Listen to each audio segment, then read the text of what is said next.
Memorial ইনস্টিটিউটের 25তম বর্ষ উদযাপনে পতাকা উত্তোলনের মধ্যে দিয়ে অসাধারণ মুহূর্তের সাক্ষী আমরা প্রত্যেকে হয়ে রইলাম।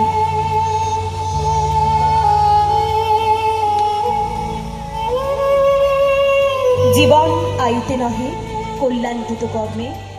হ্যালো এভরিওয়ান, কেমন আছো তোমরা? নিশ্চয়ই অনেক ভালো আছো। আজকে আরোহীর স্কুলে প্রোগ্রামের দ্বিতীয় দিন, তো আসলাম, দেখো অঙ্কন প্রতিযোগিতা হচ্ছে এখানে। মেমোরিয়াল ইনস্টিটিউট স্বর্গীয় সুরেশ চন্দ্র কুণ্ডু মহাশয়ের মূর্তিতে তাঁরই সহধর্মিণী মাননীয় মাধুরী লতা কুণ্ডু মহাশয়া মাল্যদান করছেন।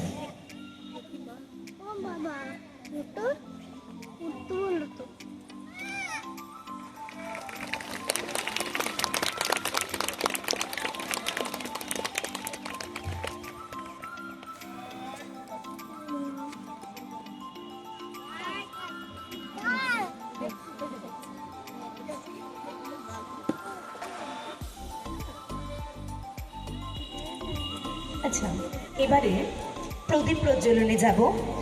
প্রদীপ প্রজ্বলন করবেন আমাদের সুরেশ মেমোরিয়াল ইনস্টিটিউটের সেক্রেটারি এবং ফাউন্ডার মাননীয় শিবপ্রসাদ কুণ্ডু মহাশয়ের হাতের ছোঁয়ায় আমাদের 25তম বর্ষের তথা আমাদের এই পথ চলার প্রদীপ প্রজ্বলন হচ্ছে।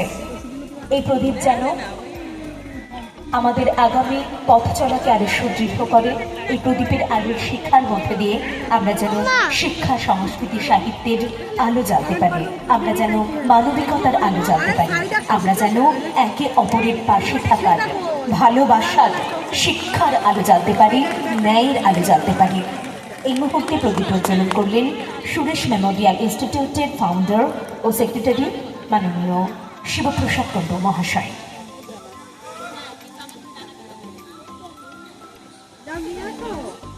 এখন মঞ্চের ওপরে প্রদীপ জ্বালানো হচ্ছে, এরপরে হবে উদ্বোধনী সঙ্গীত। উদ্বোধনী সঙ্গীত হওয়ার পর কবিতার কম্পিটিশন শুরু হবে আরোহীদের।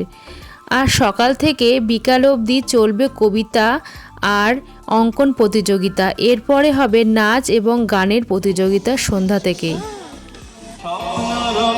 ছুটে আয় রে লগন বয়ে যায় রে মিলন বিন, ওই তো তুলেছে তান, শোনো আহ্বান, শোনো আহ্বান, ওই উজ্জ্বল দিন ডাকে স্বপ্ন রঙিন, ছুটে আয় রে লগন বয়ে যায় রে মিলন বিন, ওই তো তুলেছে তান, শোনো হোক গানে গানে পথ চলা শুরু।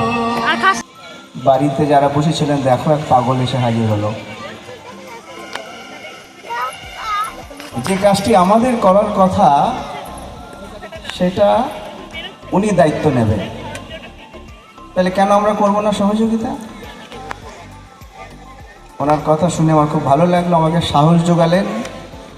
তখনই ভাবলাম এলাকার জন্যে যেই চড়েছি ছোট ডাল ধরেছি, বাবা মরাট করে করেছি সারাট। প্রত্যুষা বিশ্বাস, তোমরা প্রস্তুত থাকবে মঞ্চে এসে।